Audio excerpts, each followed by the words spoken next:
Tired of high gas prices? It's time to put your foot down.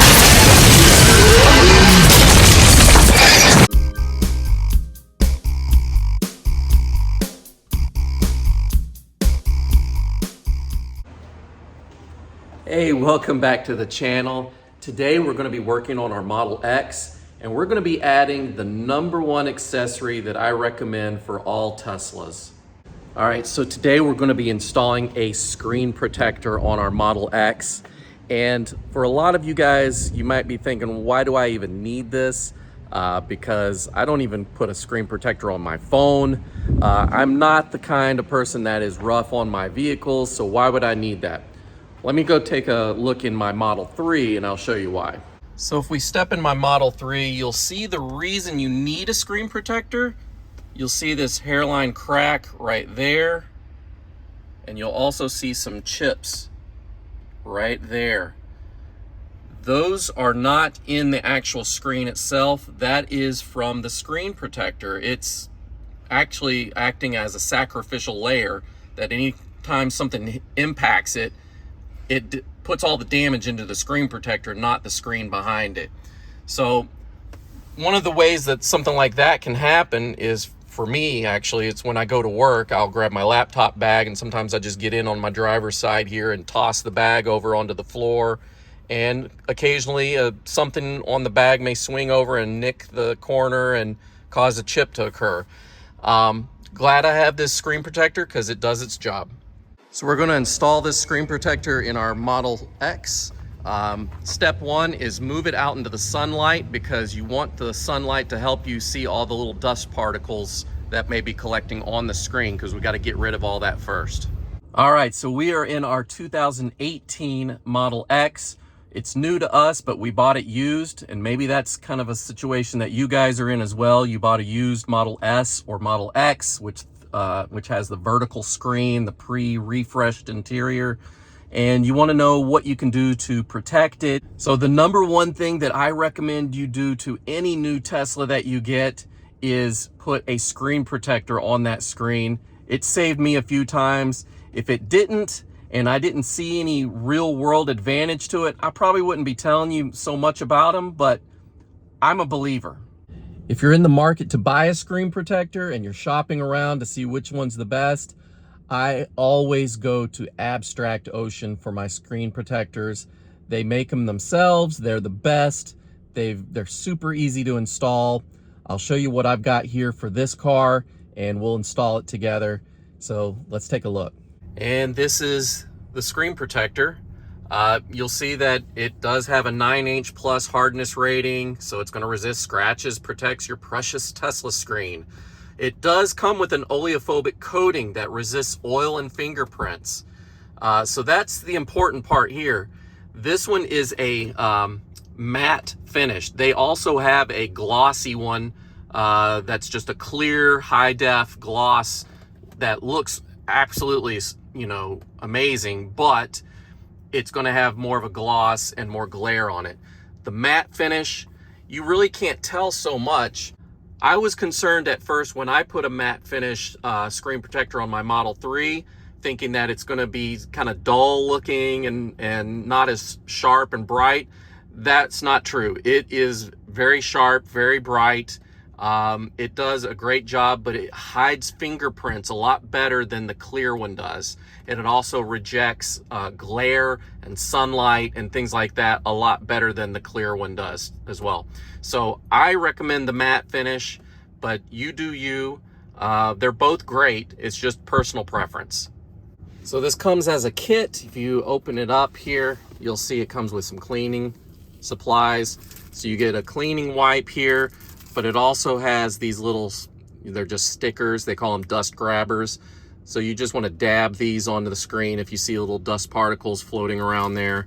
But we're going to clean the screen first. The actual screen itself is inside this. So we'll wait before we get to that. Let's go ahead and clean the screen, and I'll show you how the best way to do that is. All right, so step #1 is you need to turn your air conditioner off. You don't want that fan blowing, because little dust particles, whether you can see them visibly or not, are floating around in here. So the quickest way to turn your fan off is to just press and hold the temperature right here. You see it says 72. I'm going to press it until that disappears. Now the fan is completely off. So the next thing you're going to do is put your screen in screen cleaning mode. So to do that, you go to your menu here and you go to display, and then you go to screen clean mode. And now you can touch it. Nothing will happen until you're ready to finish this off. And the way you finish it is to hold the exit button right here for 3 seconds, and then it'll come back. So you can touch this all you want and not worry about it. So let's go ahead and open this up and start wiping down the screen.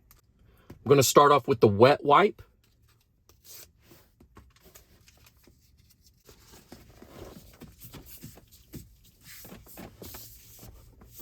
Next, I'm going to take the supplied tack cloth. It's just a dry cloth. You're just going to kind of have to wipe things down here with. Make sure everything looks good. And lastly, you have these dust grabbers here. If for any reason you see a little piece of dust there, you just take it off. It's really just a sticker, and you can dab wherever you see a little dust nib. Okay, this is the screen itself. You'll see that it does have a little tag here. That's because there is a film on the back of this that you will peel back. But what you're going to do first is you're going to place this on the screen. This film faces the back of the screen. So you want to flip it over, and you want to have this, you want to kind of do a dry fit first.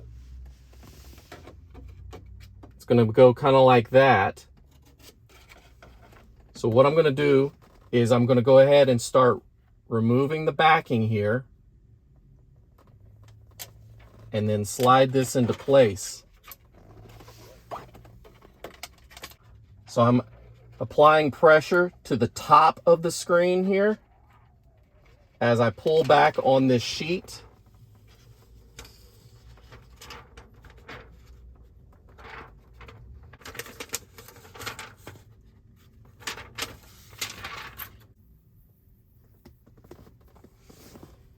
You'll see the air bubbles starting to work their way out. You can take your tack cloth and kind of help the bubbles work their way out as well.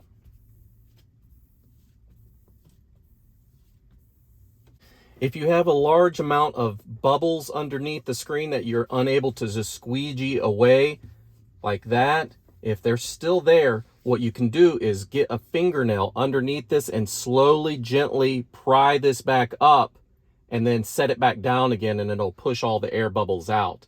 So don't freak out if you have some bubbles in there. That's normal. And any other small bubbles will eventually come out when the sun hits it and warms it up.